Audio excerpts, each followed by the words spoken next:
Ernestly speaking. Thank you so much for coming on to the show. This is the first season, the season premiere. So you guys are the lucky few to be a part of something that's going to be really historic. Today's topic, as you know, we are frank on this show. You can say whatever you want on this show. You can let it out. The topics I want is to purposely aggravate you, annoy you, frustrate you, but also make you talk about serious things that we don't talk about all the time. So I thought, what would I do for my first episode? What would be that thing that I think people haven't fixed yet on television and in real life? So I thought interracial dating. That's my topic. Ooh. Interracial dating. What do you think about that? Like, I think there's a lot of things personally before I, let the audience and you all hold me accountable for my thoughts. I thought, it's a post-racial Obama society. People are over, anybody can date anybody and stuff. And then, I thought, within myself, I was a proponent of interracial dating. I was like, oh yeah, people can date all the time. But then I had black friends and homeboys that will, go out their way to, in the name of interracial dating, slam black women. And it would be vice versa. And it would annoy me to the point, because I'm looking like, you're black. How are you going to, it's nothing wrong with dating outside your race. But to shame someone else, how does it make you feel? And girls do it too. There's other couples and groups that say the same thing. No fats, no femmes, no blacks. They say on dating apps. It goes there. It gets there. But, I'm just curious to know, in my experiences, haven't really done interracial dating that much. I feel like it's a fetish. I feel like sometimes when I go to clubs, I go out sometimes, I feel like they're looking at me expecting something. Some of those, guys and some of the girls I go out with, they'll go to a white party and the guys are thinking they have the biggest butt in the room, and if they don't, they're surprised, and it's a mess. But I'm curious to know what other people think about these issues in the audience. How do you navigate that? What does interracial dating look like to you? Have you done it before? Is jungle fever still around in 2015? I want to know. No. Yes. Hi. Come on to the audience. Hi. I want to know. I want you to tell us your name. What's your name? Alexis. Your name is Alexis? Yes. Okay. And, tell me about it. What do you have experience with? I thought that, like you were saying, the post-Obama society, I thought I probably would be over it. But I find myself when I'm in the mall, I still kind of, if I see a black guy with a white girl, I still kind of look like, I still have that feeling like, I don't like when guys purposely exclude black women. That's the problem that I have with it. It's not, you can date whoever you want, but when you're purposely excluding black women, now I have a problem. That's real. So, some people around here, hearing people exclude other people, how does that make you feel? Who's guilty of that in this audience? I know that I've been on the reverse side of that in my experience, where I will say no white guys, because I feel like personally those guys tend to be, I just think they're whack. Or, if they're, not that they're not whack as a person, but, dating-wise, I just don't know. And then they say, well, why don't you date Asians? And it's like, well, I don't know, what, this, I don't know. I just never thought about it. So it's a lot of, reservations that I've had that I didn't know I had. And like you said, going to the mall. I know a lot of my friends, homegirls I go shopping with, they'll sit there, hair laid for the gods, purses in their hands, ready to go. And then they'll see this nice guy, this nice brother that got his stuff together, and then they'll turn around and here comes, well, we'll just call her Becky. That's, right behind him, and it's kind of like, whoa. So, what does that feel like? I mean, I want to know a male's perspective.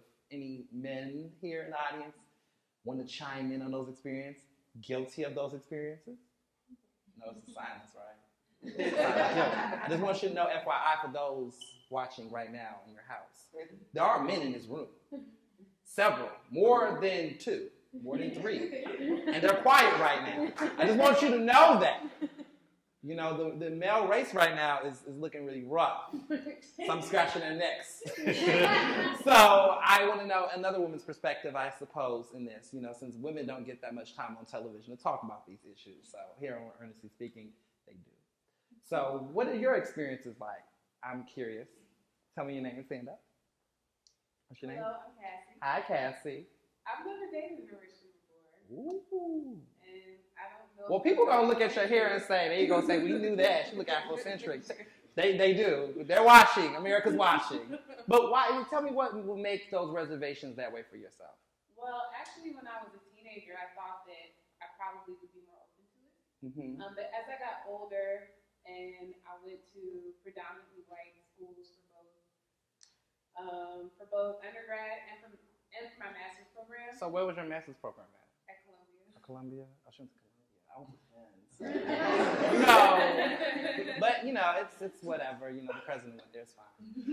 So what was those experiences like for you when you did go to those schools? Well, especially being in classes that were more literary. I'm a journalist.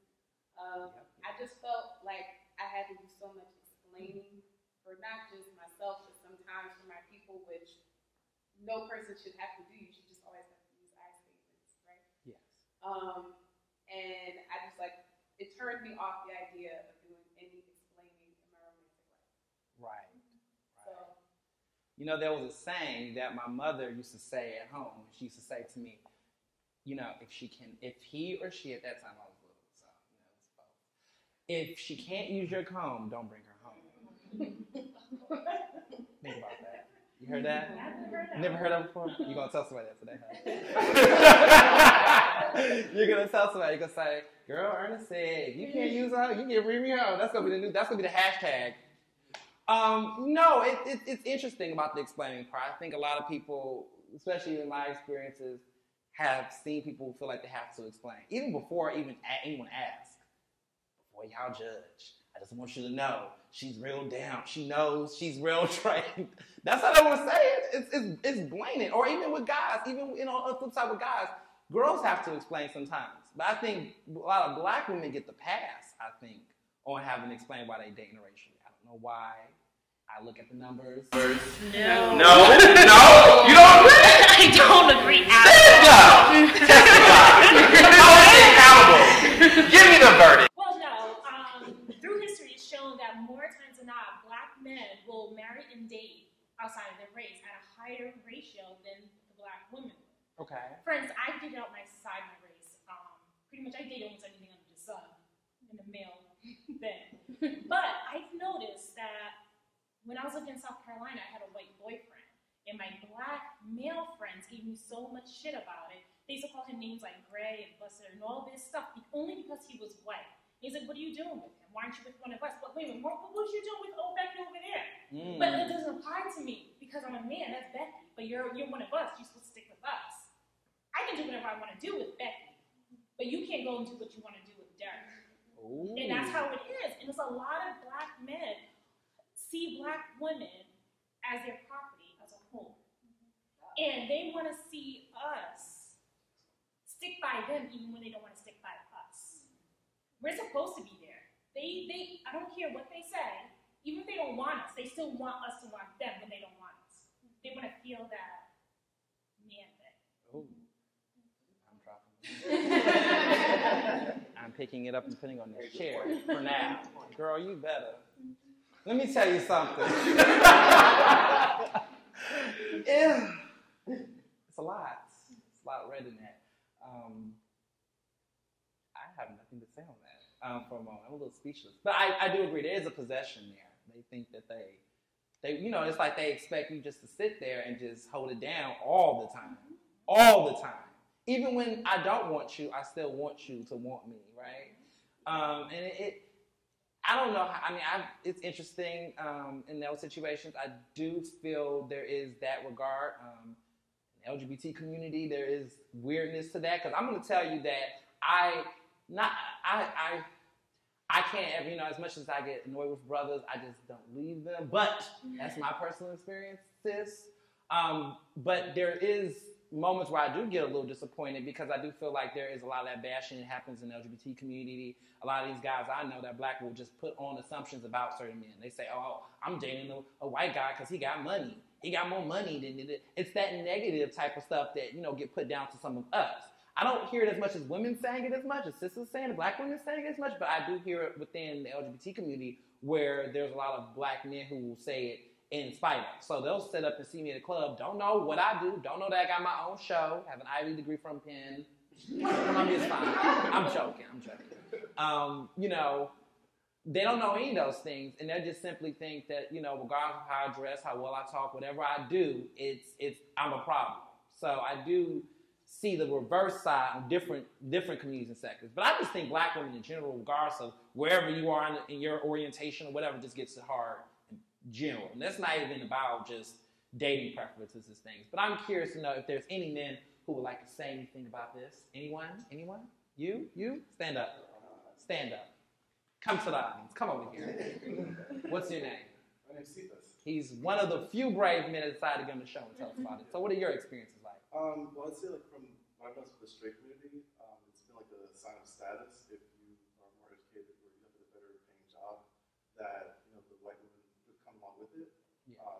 But then like the gay community, I've noticed like it's more like same race. Like if you're black, you stay with black, or white. It's not as much interracial dating, I think. Or like when I do see it, it's almost like from when I've experienced it, it's almost like a fetish. Like, ooh, like you're black, so you must have like, you know. Yeah, Mandingo. Yeah, exactly. So that's kind of like that sort of aspect.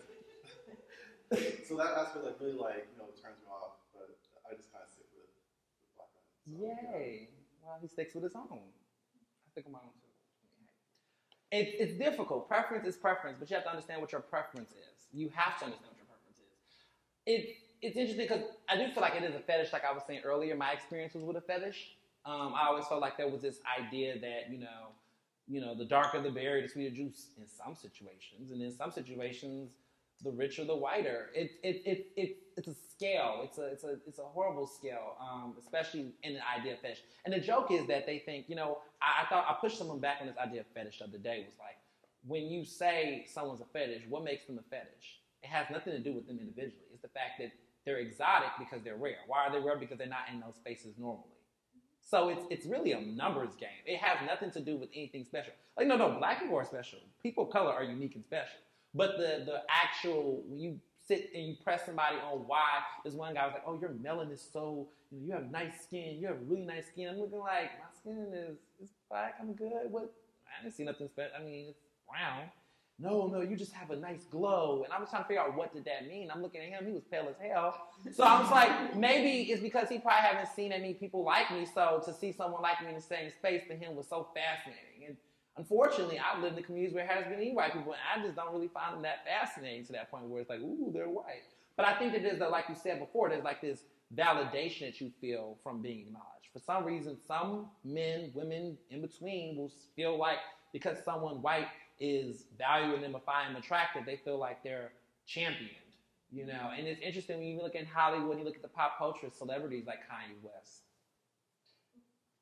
that, you know, to many ways, we interested in, you know, went from talking a lot about gold diggers and things to dating people who have made their money nobly off of dating a higher mass of black men that are rich and find their fame and their money accordingly. Not judging anyone's preferences. I just want to say that you have to then take time to look at yourself and ask yourself the question of why. I don't have an issue with interracial dating. I personally don't. But I do have an issue with the motives behind it. It's like wanting to get a car, or wanting to be a doctor, or wanting to teach. You know, Teach for America, when people say, I want to save the children. Why? What you going to say to children? You can't even save yourself. But people, yeah, I went there. There's people out here who don't know how to wash their clothes in the morning, but then they want to save the world. You need to save your laundry. You need to save your ass.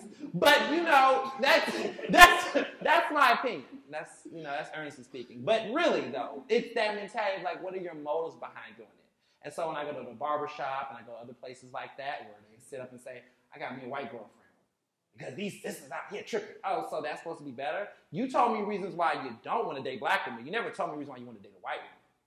You never told me any direct reason why you thought that person was special. You know, if you ask me why I would buy a pet, I don't really care much for dogs. I'll say, because it's the nicest dog ever. It's so soft and fluffy. I'm not going to just shit talk cats. Why you get this dog? Because cats out here tripping, yo. I don't got a cat. I don't want a cat. Cats are horrible. So you just don't get a dog? So, you know, so that's the thing. It can be just as worse. You like that metaphor? But anyway, that's how I feel. So I'm like, you didn't give me a reason why. Why do you feel the need to be defensive?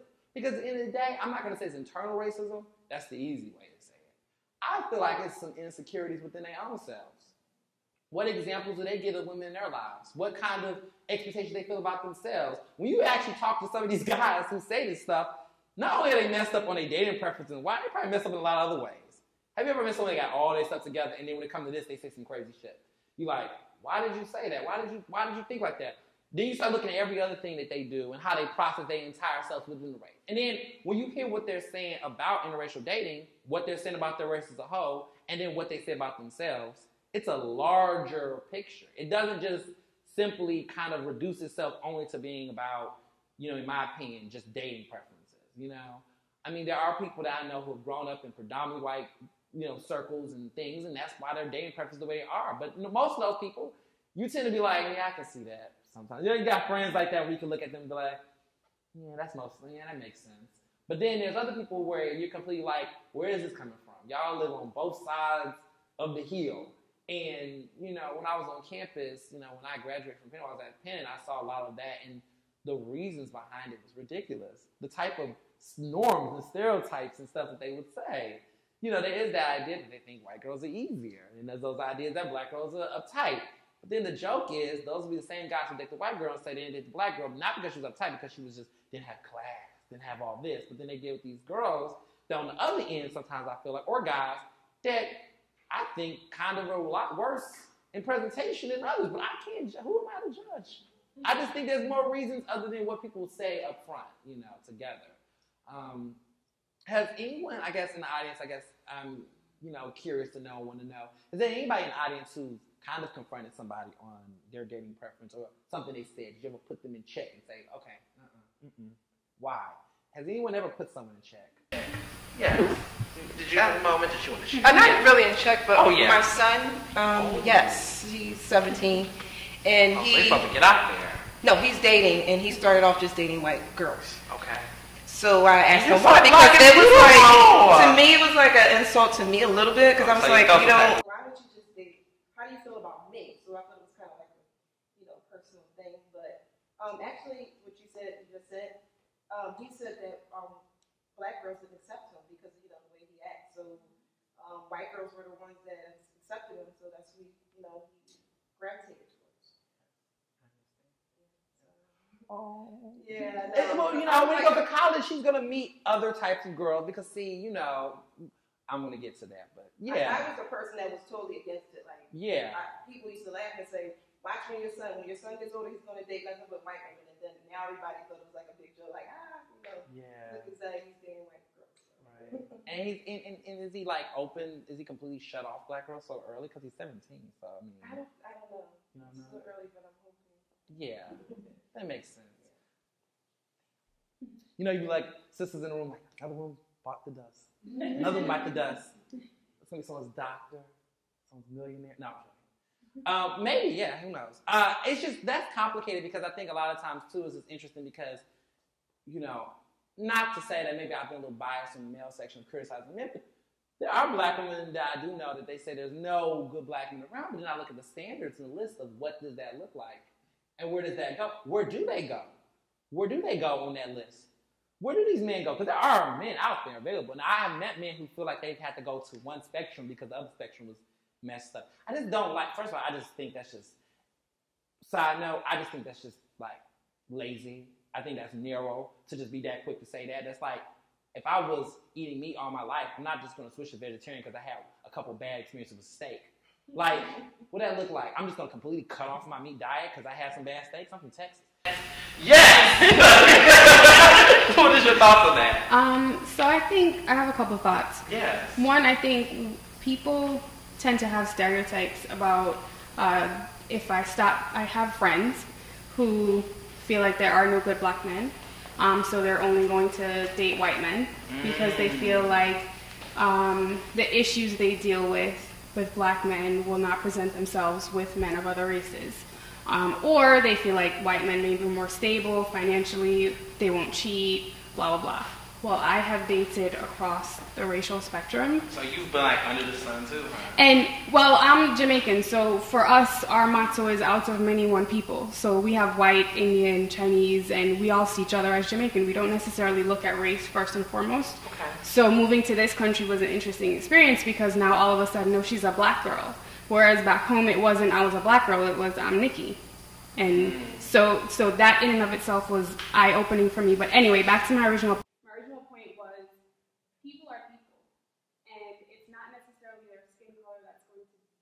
Whether they're good, bad, rich, poor, or whether you need to, or whether you have a connection with them, right? So I think it transcends. I think me saying I would only date one race, whether it's my race or another race, is as limiting as someone who would say they only date outside of their race, because you block yourself off from getting to know a ton of other people who may have more in common with you than someone who looks just like you.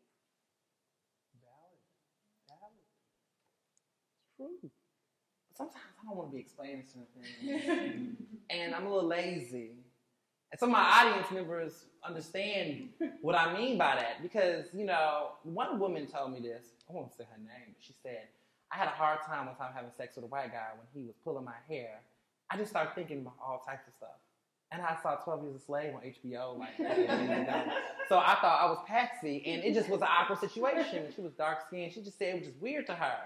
And it just, you know, kind of made her feel awkward.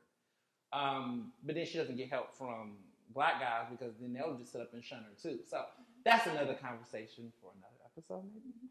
But it's just, you know, it's hard. It's hard. And there's a different crowd because you're Caribbean. Like, I feel like when I come, and you know, my experience of Penn, there's a lot of guys from Nigeria, Africa, and they interracial, they like nobody's business. That's like so normal. And actually, a lot of the guys I know at Penn, like a lot of them like Nigerian, they will go date a European girl before they'll date a black girl. That's a thing.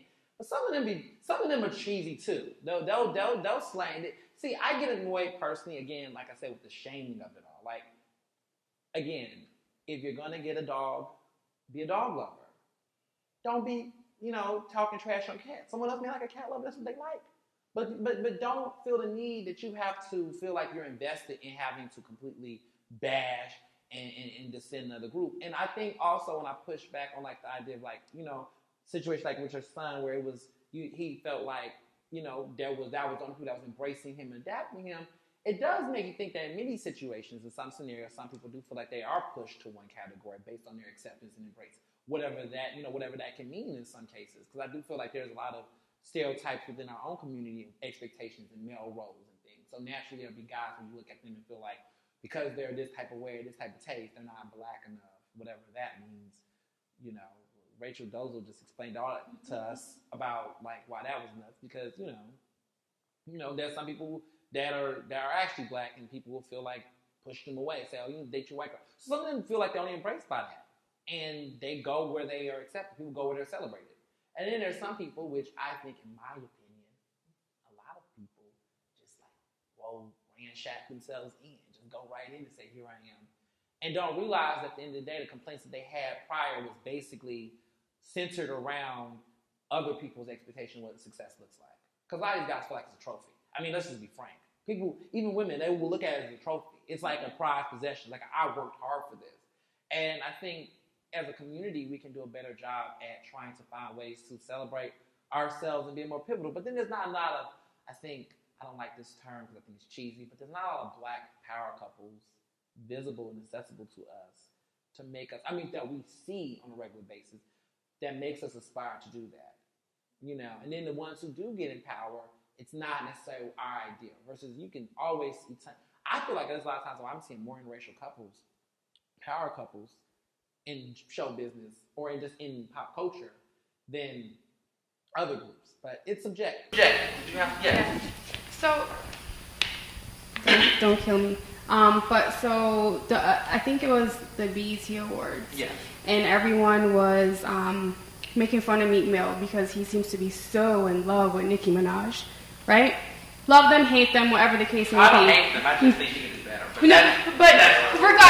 Regardless, that's who she's chosen. Yeah. That's who, and they seem to be happy, you know, from the outside looking in. But everyday Black Twitter is talking about how in love he seems and how corny he is now, and he's not as hard as he was, and he's not repping North Philly, but he's in love. And if he's in love, then why not celebrate that love?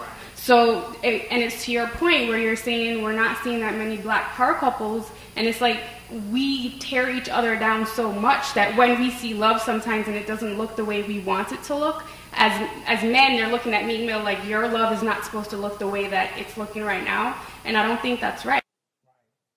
True. I mean, you got jail, date this big celebrity, and all of a sudden the album goes to #1, and this is a coincidence, but what do I know? I'm just saying. Honestly, I do see your point. I think that, lessons to be taught from this episode, in my opinion, this experience is just like, in many ways, celebrating black love when we do see it. And celebrating for the right reasons. We don't have to, shit and crap on, interracial relationships. But at the end of the day, that when we do have opportunity, when we do see black love, let it live. Because there's a lot of people, there's a lot of white versions of Meek Mill and Nicki. I mean, look at Justin Bieber and all, there's a lot of those couples. And then at the end of the day, we need to celebrate that more. Because if we can celebrate, Big Sean and Ariana Grande when they were together, I think we can be able to celebrate those black couples that do. So thank you so much for your insights and your thoughts. I appreciate it. Give yourselves a round of applause. Thank you so much. I appreciate it. Thank you. Great. You can find more of my commentary at ernestowens.com. Thank you.